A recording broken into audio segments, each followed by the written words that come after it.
Hello, I'm Jan Mulvey and you're watching the Redmen TV. Hello, welcome to the Redmen TV on a Sunday afternoon that saw Liverpool fall by 2-1 against Sir Alex Ferguson's Manchester United side. We're going to move on to some analysis and your Facebook comments, but first I just have to say absolutely fantastic. Before the game, the mosaics unveiled in memory of the 96 that lost their lives at Hillsborough. It was a genuine privilege to be involved. I actually have, because why not, I have my piece of the mosaic there. There you go, a little piece of Liverpool history. It was great, and I just thought it was a credit, all the people involved. It was obviously Spirit of Shankly. In fact, you know what, let's actually give credit where credit's due. Hillsborough Family Support Group, Hillsborough's a campaign, Hope for Hillsborough, and the Spirit of Shankly are involved in making sure that mosaic gets set up. Loads of volunteers turned up yesterday to set the mosaic out. Absolutely brilliant. And for the most part as well, I thought Man United fans observed it. Apparently toward the end there was more of that always the victim, never your fault, which no matter how you spin it is not about Luis Suarez. As we pointed out on last week's subscriber show, always and never do not refer to one incident that took place, 8 months, 9, 10 months ago, whatever. Wrong he is. You shouldn't have brought that up. Anyway, we'll move on. It's not about, it's more, let's look at the football, shall we? Let's go to your Facebook comments. Sean Davey says, gave it all, but after the red card, lost it a tad. Still, being in the Kop was excellent, great atmosphere. Fans deserve a nod today from both sides. Phil Franklin says, so unlucky, yes. Lars Benson Kaiser, our home, wins the award for best name of the day as well. Says, when fucking Gary Neville says Liverpool were robbed 3 points by the referee, we were fucking robbed 3 points by the ref, yes. Mars Lee says, if any of you tits said Rodgers out, get off the crack pipe, it takes time. Fucking hell, some people are deluded. To be perfectly honest, I haven't seen a great deal of those comments, so obviously those idiots are in the minority. Apologies if I've just called you an idiot, but you're a fucking idiot. Val Kearney says, own worst enemy yet again. They actually look like they wouldn't score in a battle of fannies. Have we scored? What are you talking about? Yes. Anyway, Paul McRory says, silly Jonjo, harsh but stupid, looked good until the red card, gutted. And I actually have one that wasn't in the usual place on Facebook, but it gets a special mention for catching my eye. I'll have to do me put an accent on for this. This is Mike Idasiak. Says, Mark Halsey, I don't know where you live, but I have a certain set of skills.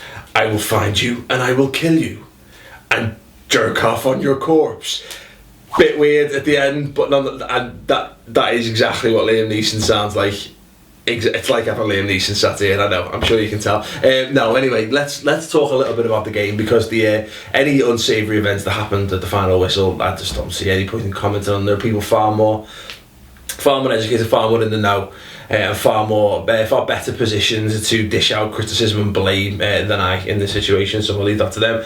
So about the football, oh man, we absolutely pasted them for the first 45 minutes, and that includes after the red card as well. In the first half we just dominated the game completely.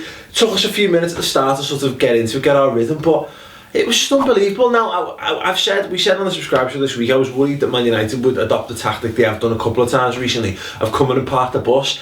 Look at that lineup. I don't think that was ever the intention, but we just kept possession. We stroked it around, and every time they got possession, they just fucking beefed it out of play, and not just like hooving it down the pitch. They just panicked because they didn't know what to do with possession once they got it, and kept playing stupid passes. So that was very encouraging. Jonjo Shelvey on first viewing of it, the view from the Kop, I just thought it was stupid, and I knew as soon as he went in, everyone's baying for bloods and said, the ref, disgraceful.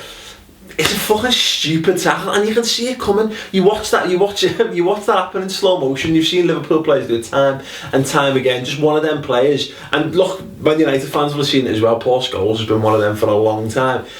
As soon as you leave the ground, as soon as you go with studs raised, then you're going to be in trouble. And the fact of the matter is, he lunges, and now there's these pictures doing the rounds, and you can see just about to go. Jonjo's foot's planted, and Evans has got his 2 feet, 2 sets of studs showing.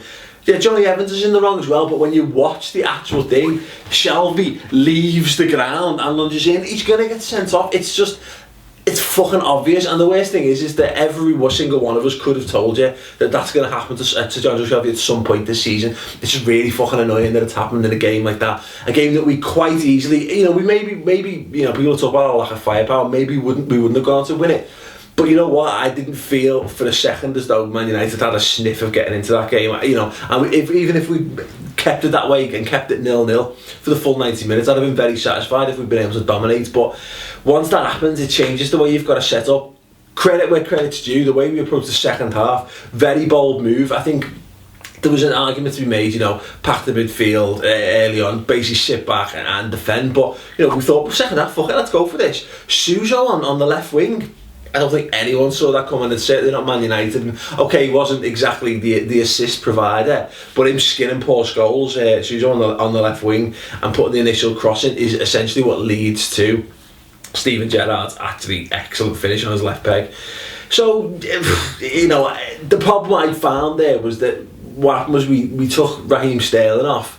I can understand it. We'd lost the midfield by that point. Man United were in the ascendancy, and they were just literally just strolling around trying to pick through balls. And I honestly thought it was only a matter of time before they scored. Okay, they scored like 3 minutes after. Worldy of a goal. Again, credit where credit's due to Kelly and Sextol, Rafael, or was it Fabio? Who cares? There's no need to decide. No, but making that, obviously we ended up making the change. We brought Raheem Sterling off and we lost our outlet. He was causing havoc and he was giving them problems going the other way. And I think as much as Suso tried hard, and he did do a very good job, put a good shift in. Suarez ran his heart out as well.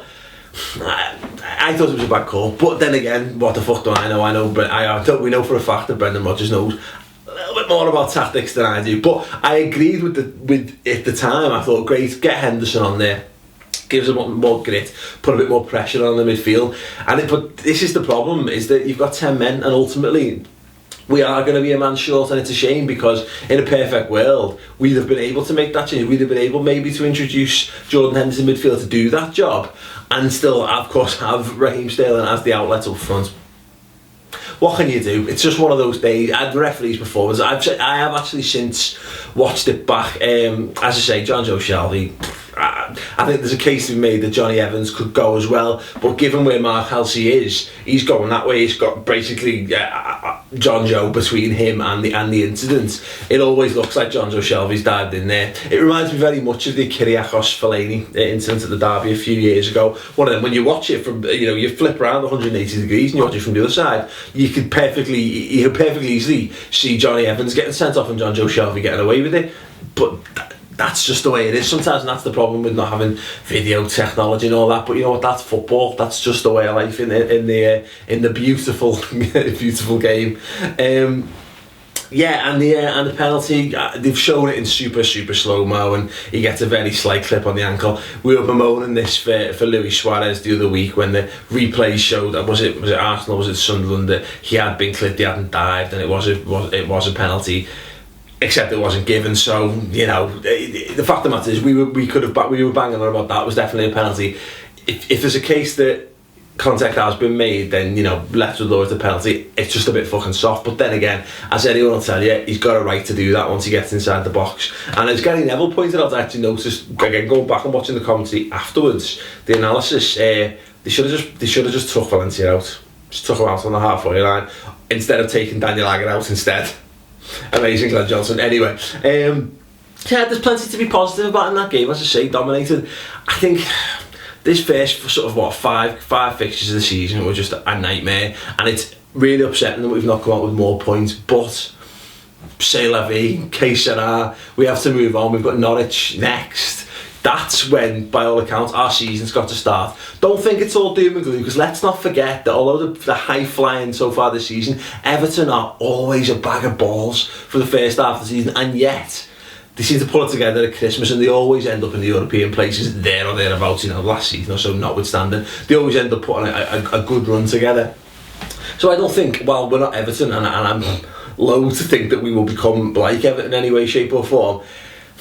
there's a lot of games to be played. There's a lot of football left to take place. So, you know, is it upsetting? Yes. Can we do better? Yes. Will we do better? Most certainly. Certainly positive signs to take away from that. Anyway, I can ramble on all night. Do tune in for the subscriber show on Wednesday and Thursday. Part 1 Wednesday, Part 2 Thursday. 2 whole hours where we'll be picking apart this game, as well as more on if we know any more about the Man United fans' conduct, yada yada yada. We'll also be looking ahead to Norwich and any other hot topics. We'll be reviewing being Liverpool as well. Obviously, the Fly on the Wall documentary has split opinion in some instances. We'll be able to discuss that at length. So please do tune in for that. That's if you like this kind of stuff. And they've safeguarded the future. Pepe's not getting any younger. Even if Pepe was playing brilliant for us now, there's not that many good keepers around, so you want to safeguard that and protect it. Well, there was Richard Wright. Well, of course. Well, we could have brought, the Arsenal and Everton. What the fuck was that all about? I was with some lad in work and we were like, Richard Wright, the keeper. And I was like, it's got to be the old Everton one. Yeah, and we had to actually wiki whether it was the original Richard Wright from like the mid-90s. Yeah. No, it's by now, Championship Manager 2, it's a regen, isn't it? It's basically that, just chatting, laughing, like me there, but with people you can actually be asked listening to. You know, ramble on and that. Yeah, it's free for a month on there, the redmentv.com. If you got PayPal, if you haven't, send us an email, we'll sort something out for you. If you like it, keep it. If you don't, sack it off, yada yada yada. Anyway, thanks very much for watching, and we shall see you there. Ta-ra.